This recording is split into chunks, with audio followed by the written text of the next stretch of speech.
दो उपसमूहों का संग अनिवार्यतः एक उपसमूह हो आवश्यक नहीं है। ठीक है, यहाँ पे हमारा स्टेटमेंट कह रहा है, इससे पहली वाली जो हमने थ्योरम की थी उसमें कहा गया था कि उनका इंटरसेक्शन, अगर आप कोई भी दो उपसमूह लेते हो और अगर उनका इंटरसेक्शन लेते हो तो वो इंटरसेक्शन भी क्या होता है, हमारा सब ग्रुप होता है। लेकिन होता ही होता है, वो आवश्यक है वहाँ पे।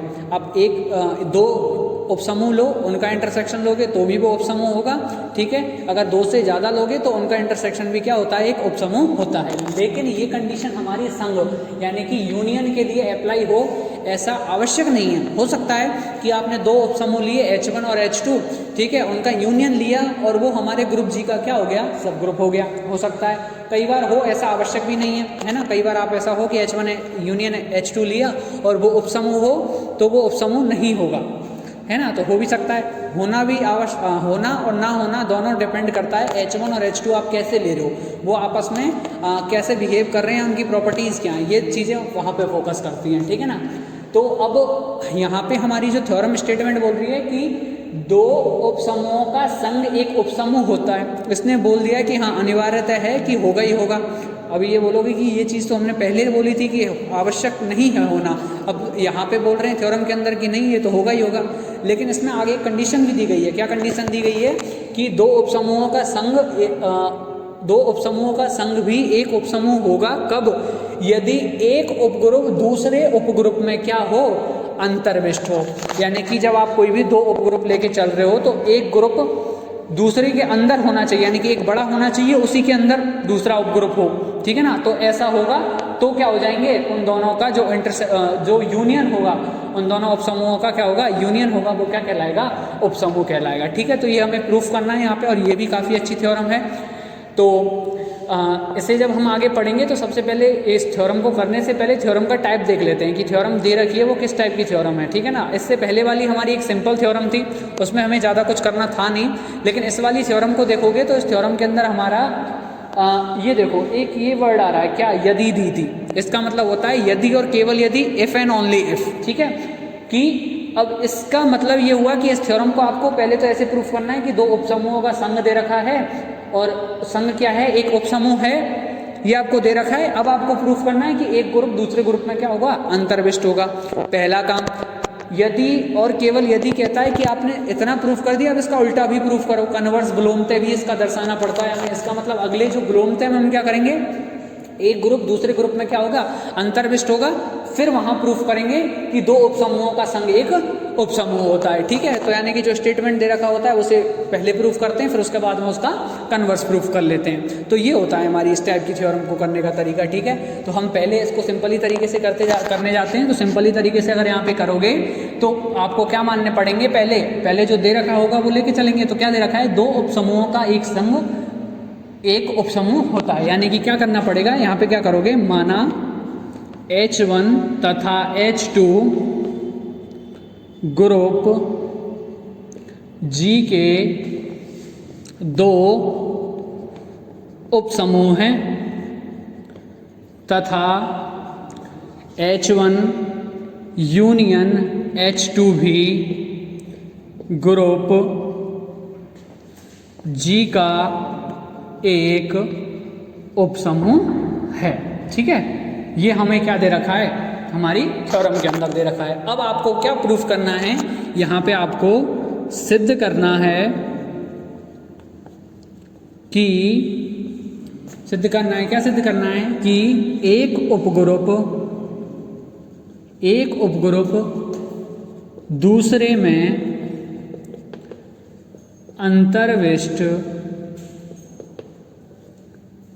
दूसरे में अंतर्विष्ट है। ठीक है, ये प्रूफ करना है। ये हुआ हमारा थ्योरेटिकल टाइप कि हमें बोल दिया कि एक ग्रुप दूसरे ग्रुप में क्या है, अंतर्विष्ट है। इससे ज़्यादा कुछ हमें पता नहीं लग रहा है। अगर मैथमेटिकल फॉर्म में देखेंगे ये क्या कह रहा है, तो इसका मतलब ये हुआ कि या तो H1 is a subset of H2, यानी कि आपके पास जो दो उपसमूह दे रखे हैं उनमें से H1 H2 का उपसमूह है, यानी कि H2 बड़ा हो गया यहाँ पे, या H2 सबसेट ऑफ H1, ये बताना है। यानी कि यहाँ पे H2 H1 का क्या है, एक सबसेट है, और H1 यहाँ पे क्या हो गया, बड़ा हो गया। ठीक है, ये मैथमेटिकल टाइप में हुआ, ये हुआ हमारा थ्योरेटिकल टाइप में, ये हुआ हमारा मैथमेटिकल टाइप में। एक बार देख लेते हैं ज्योमेट्रिकल टाइप में कि स्टेटमेंट का मतलब क्या है। इसका मतलब ये है कि H2 बड़ा है और इसी के अंदर एक छोटा क्या है हमारा H1 दे रखा है। ठीक है ना, इसके अंदर क्या दे रखा है हमारा, एक H1 दे रखा है, ये हुआ इसका मतलब। अब इससे बोल सकते हो नहीं बोल सकते हो कि H1 जो उपसमूह है वो H2 उपसमूह के अंदर क्या है, अंतर्विष्ट है। ठीक है, और ये वाली जो ये वाला हमारा मैथमेटिकल फॉर्म है, ये क्या बोल रही है कि यहाँ पे आपको पता लग रहा है H1 बड़ा है, क्या बड़ा है, H1 बड़ा है और छोटा क्या है, H2 छोटा है। यहाँ पे बोल रखा है ना H2 is a subset of H1।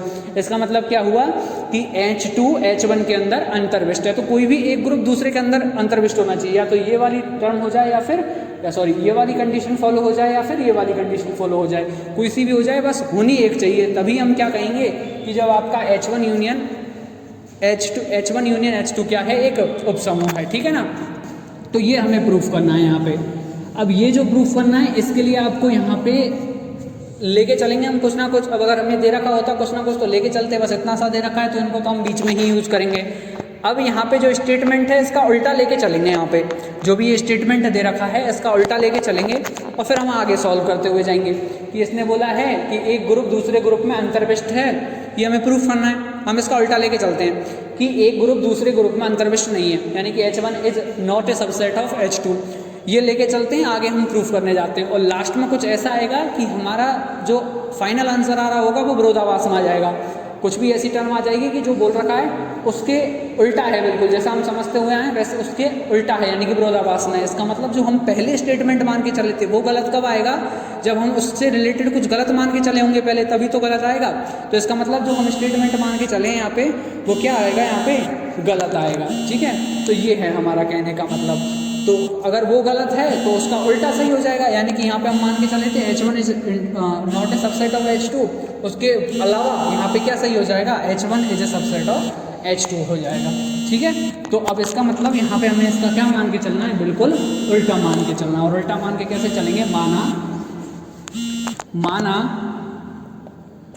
H1 is not subset of H2, ये दे रखा है हमारा H1 H2 का सबसेट नहीं है। जब H1 H2 का सबसेट नहीं है तो अब हम क्या लिखेंगे, तब H1 is not a subset of H2, there exist A belongs to H1 implies A does not belongs to H2। ठीक है, इसका मतलब क्या है कि अगर H1 is not a subset of H2, H1 H2 का सबसेट नहीं है तो H1 के अंदर कोई एक एलिमेंट है A, तो वो एलिमेंट हमारा H2 के अंदर नहीं होगा, वो एलिमेंट हमारा H2 के अंदर बिलोंग नहीं करेगा। ये क्यों, क्योंकि H1 हमारा H2 का सबसेट नहीं है।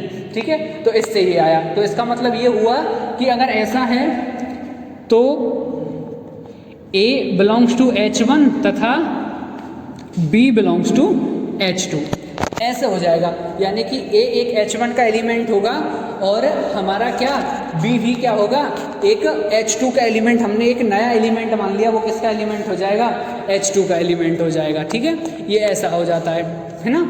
आगे अब क्या कर रहे हैं हम, यहाँ से इम्प्लाइज करके चल रहा हूँ। तब अगर मैं इन दोनों का इंटरसेक्शन लेता हूँ, जैसे H1 और H2 के अंदर अगर H1 और H2 का अगर मैं इंटरसेक्शन लेता हूँ तो क्या उसके अंदर A मुझे मिलेगा, सॉरी इंटरसेक्शन नहीं, यूनियन।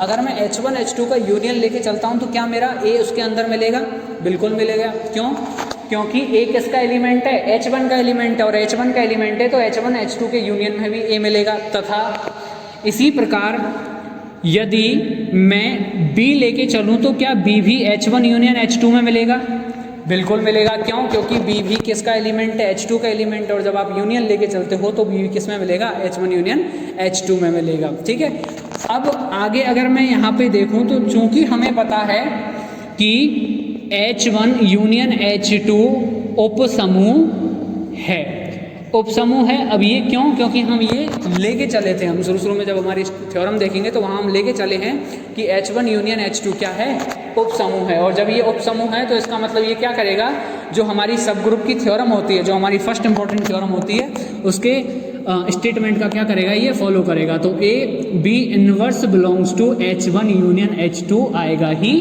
आएगा। ठीक है ना, इसका मतलब क्या हुआ कि A और बी का जो आप ए बी इनवर्स लेके चलते हो वो भी किसका एलिमेंट होगा, H1 यूनियन H2 का एलिमेंट होगा ही होगा। ठीक है, तो ये हमारा यहाँ पे हमें मिल जाता है। इतना मिलने के बाद में, ठीक है ना, इतना मिलने के बाद में ये तो मिलेगा ही मिलेगा, लेकिन इसका ये मिलने से हमें इसका कुछ यूज़ है आगे, अगर हम देखें तो ज़्यादा इसका यूज़ है नहीं। इसके अलावा हम दूसरा एक और टर्म देखें, जैसे ए बी इनवर्स हमारा मिलता है, वैसे कहीं ना कहीं हमें ए बी भी मिलता है। ए बी ये तो हमारी थ्योरम का स्टेटमेंट हुआ, वहाँ से मिल जाएगा। और अगर अब मैं तुमसे पूछूं कि क्या ए बी भी H1 यूनियन H2 में मिलेगा, बिल्कुल मिलेगा। क्यों? क्योंकि H1 यूनियन H2 उपसमूह है, इसका मतलब ये एक समूह तो है ही है। जब उपसमूह तभी होगा जब ये किसी जी की संक्रिया के लिए क्या होगा, एक समूह होगा, और समूह होगा तो इसका मतलब ये यहाँ पे क्या करेगा, कौन सी प्रॉपर्टी का पालन करेगा, समृद्धता। कौन सी प्रॉपर्टी का पालन करेगा, समृद्धता गुणधर्म का पालन करेगा यहाँ पे। तो समृद्धता गुणधर्म से हम क्या कह सकते हैं कि A B belongs to H1 union H2 होगा। ठीक है, इतना होने के बाद में अब आगे हम अगर थ्योरम करने जाएं तो चूंकि A B belongs to H1 union H2 दे रखा है, तो इसका मतलब ये हुआ कि यहाँ से इसका मतलब ये हुआ कि ए बी, जो ए बी है वो या तो हमारा H1 का एलिमेंट होगा या ए बी H2 का एलिमेंट होगा। इनमें से कोई एक स्टेटमेंट पॉसिबल है, क्योंकि अगर जब ये H1 यूनियन H2 का एलिमेंट है तो इसका मतलब या तो ये H1 का होगा या H2 का होगा, वो हमने यहाँ पे लिख दिया। लेकिन हमें पता नहीं है कि ये H1 का है या H2 का है, ये हमें यहाँ पे कंफर्म करना है। तो अगर आप कंफर्म करने जाओगे तो हम मान के चल रहे हैं कि माना ए बी किसका एलिमेंट हो गया, H2 का एलिमेंट है, और अगर H2 का एलिमेंट है तो हम आगे लेके चलें कुछ ना कुछ। ठीक है, और उसके लिए चेक करते हैं कि क्या ये सच में हमारा H2 का एलिमेंट है या नहीं है। तो इसके लिए अब आगे क्या कर सकते हो आप, ठीक है, अगर ए बी बिलोंग्स टू H2 है तथा बी भी एक ऐसा एलिमेंट था जो हम किसके लिए मान के चल रहे थे, H2 के लिए मान के चल रहे थे। अब अगर मैं यहाँ पे देखूं कि A B into B inverse belongs to H2 होगा, क्यों होगा, चूंकि H2 भी एक उपसमूह है, और जब ये उपसमूह है तो उपसमूह की जो हमारी थ्योरम होती है A B inverse belongs to H वाली, उसका पालन करेगा। तो इसका मतलब पहला एलिमेंट और दूसरे एलिमेंट का इनवर्स, तो पहला एलिमेंट ए बी था और दूसरा एलिमेंट भी बी का इनवर्स आ गया। जब आगे इसे सॉल्व करोगे तो बी इनवर्स आपको मिल जाएगा आइडेंटिटी एलिमेंट, और आइडेंटिटी एलिमेंट को जब ए के साथ में अप्लाई करोगे तो क्या मिल जाएगा, ए। तो ए बिलोंग्स टू यहाँ पे क्या आ जाता है, H2 आ जाता है। और अगर आप यहाँ पे देखोगे तो हम इससे पहले वहाँ हमने बोला था कि जो A है वो ओनली H1 का एलिमेंट है, H2 का एलिमेंट नहीं है। इसका मतलब यहाँ पे क्या मिलता है, अतः यह हमारी पूर्व अवधारणा का विरोधाभास है। ठीक है, पूर्व अवधारणा का विरोधाभास है। चाहो तो हम वहाँ पे उसे इक्वेशन नंबर या स्टेटमेंट नंबर फर्स्ट दे सकते हैं, वहाँ से आप डायरेक्ट बोल सकते हो कि स्टेटमेंट नंबर फर्स्ट का क्या है, ये विरोधाभास है। चूंकि A does not belongs to H2, है ना, क्योंकि A किस में बिलोंग नहीं करता, H2 में बिलोंग नहीं करता, इसका मतलब ये गलत है और ये गलत है। इसका मतलब इन दोनों में से कुछ ना कुछ गलत होना चाहिए। ये तो सही था हमारा, तो कौन सा गलत हुआ, A B belongs to H2, अर्थात A B does not belongs to H2 है।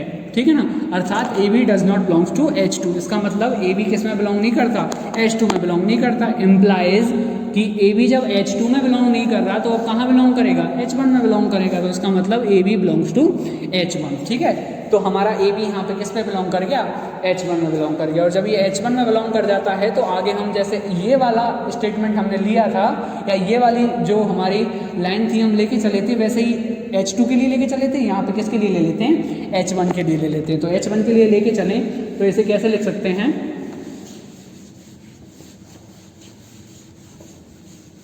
अगर इसे H1 के लिए लेके चले तो कैसे लिख सकते हैं। अभी हमने बता दिया कि A B belongs to H1 तथा A बिलोंग्स टू H1 भी हम लेके चल रहे थे या नहीं चल रहे थे, कि ए बी किस में बिलोंग कर रहा था, हमारा H1 में जो शुरू में हम लेके चले थे। तो इसका मतलब आगे क्या इम्प्लाइज कर सकते हो कि ए बी और जो सेकंड वाला एलिमेंट होता है उसका इनवर्स ए बी और A inverse also belongs to H1। क्यों, क्योंकि H1 भी एक उपसमूह है, ठीक है, क्योंकि H1 भी क्या है हमारा एक उपसमूह है। और अगर ऐसा होता है जब आप इसे सॉल्व करोगे तो क्या मिल जाएगा यहाँ से B बिलोंग्स टू H1।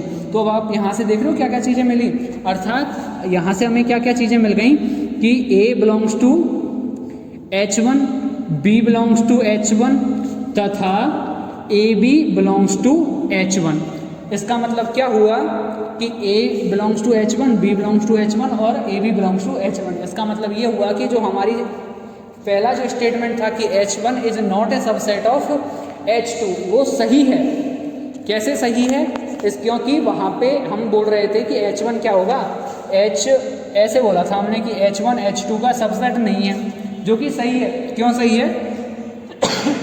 क्योंकि अगर यहाँ पे आप देखोगे तो यहाँ पे सबसे बड़ा जो सबसेट है वो कौन सा पता लग रहा है हमें, H1 पता लग रहा है। इसका मतलब ये हुआ कि इसका उल्टा यहाँ पे सही है, ठीक है, अर्थात ये है।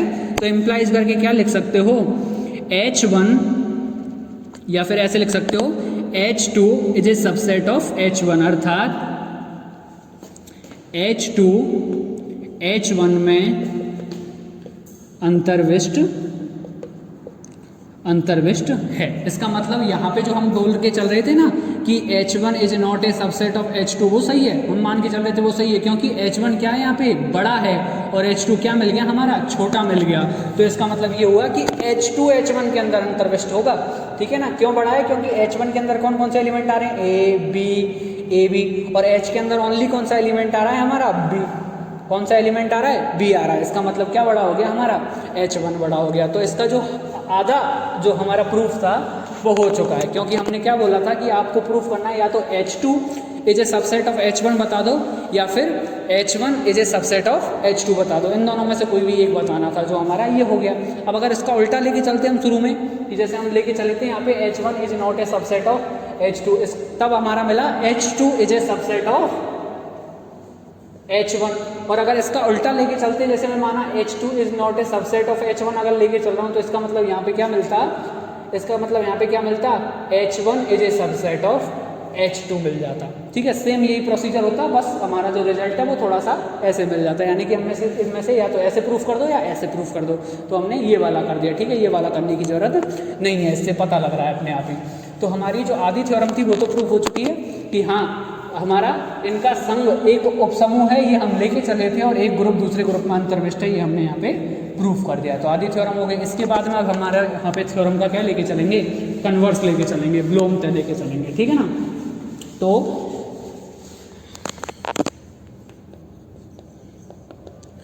ब्लोमते अगर यहाँ पे देखते हो, ठीक है, ब्लोमते अगर यहाँ पे देखें तो ब्लोमते का मतलब ये होगा कि जो हमारा स्टेटमेंट है इसका क्या लेके चलोगे आप, उल्टा लेके चलोगे। एक ग्रुप दूसरे ग्रुप में अंतर्विष्ट है, क्या करना है यहाँ पे, माना एक ग्रुप उपग्रुप, एक उपग्रुप दूसरे उपग्रुप में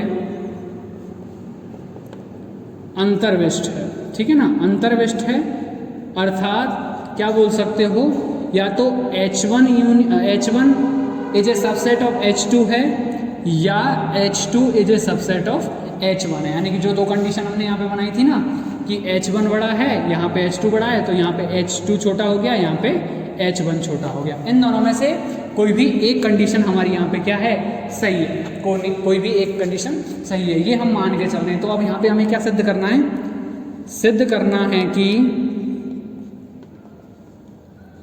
H1 यूनियन H2 एक उपसमूह है, ठीक है ना, उपसमूह है, ये सिद्ध करना है हमें। अगर आप ये सिद्ध करने जाओगे तो अगर यहाँ पे हम देखें, चूंकि H1 यूनियन H2 के अंदर अगर आप देखो तो कौन कौन से एलिमेंट आते हैं, H1 यूनियन H2 के अंदर हमारे वही एलिमेंट आते हैं जो H1 में हो तथा H2 में हो तथा H1 H2 दोनों में हो, वो सारे एलिमेंट आते हैं। इसका मतलब अगर आप H1 यूनियन H2 लेके चलते हो ना तो आपको क्या मिलेगा, H1 और